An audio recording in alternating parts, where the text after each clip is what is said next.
In this quick video, we're going to look up close at some of the fireplaces being built by some current 8th graders. As we do this, we can talk again about the areas you'll be assessed upon so that you can make sure you're doing your best work. I think all of these examples that we're looking at here are fantastic so far in the way that they are meeting the requirements. So remember, the first requirement is to be inspired by at least one form of architecture that you have studied. So you need to know by name which form of architecture that is. The second thing you need to make sure that you're doing is creating bas relief, which means that you are adding sculptural effects that rise from the surface but are not seen all the way around.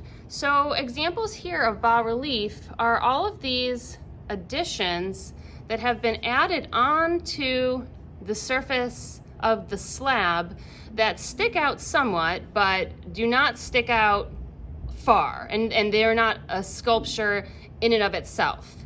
So what I mean is this extra piece here that this student made is not bas relief. This is another three-dimensional sculpture. Same with this cauldron inside the fireplace. That is not bas relief. That is just another three-dimensional piece that he has added inside. But these pieces here are bas relief. So you just need to make sure that you're adding plenty of bas relief, which can be done by carving into the clay or by adding clay onto the surface of the clay that was previously there. Okay, the third thing you need to make sure you're doing is having good craftsmanship. Good craftsmanship for a clay fireplace would mean that areas that are supposed to be smooth, that you clearly want to be smooth, you'd want to just make sure you take the time to smooth those out entirely.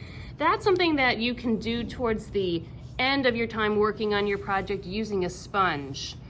You also want to make sure that the pieces you have attached together, like where you've attached the wall to the base and the mantle onto the front, you want to make sure that those attachments are well blended together so that there is no visible seam.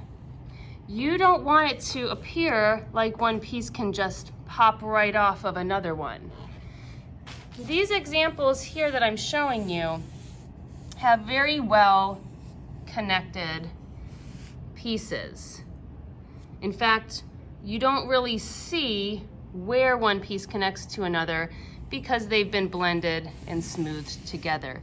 But I think all of these examples that we're looking at could use some fixing up in the craftsmanship department.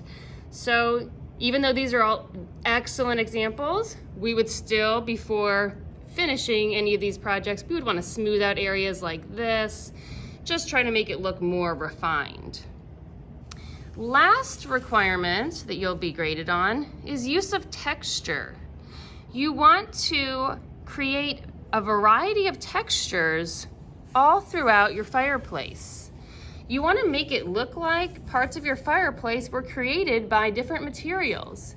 So for instance, this brick here that was done in bas relief, this is a great texture. Here on the mantle, we have a texture that has been carved in. We also have the texture of brick carved into the front here, and brick along the back. Let's look for some more textures. On this one, we have this texture on the top that looks like little pebbles, and carved into the back wall, it looks like wood.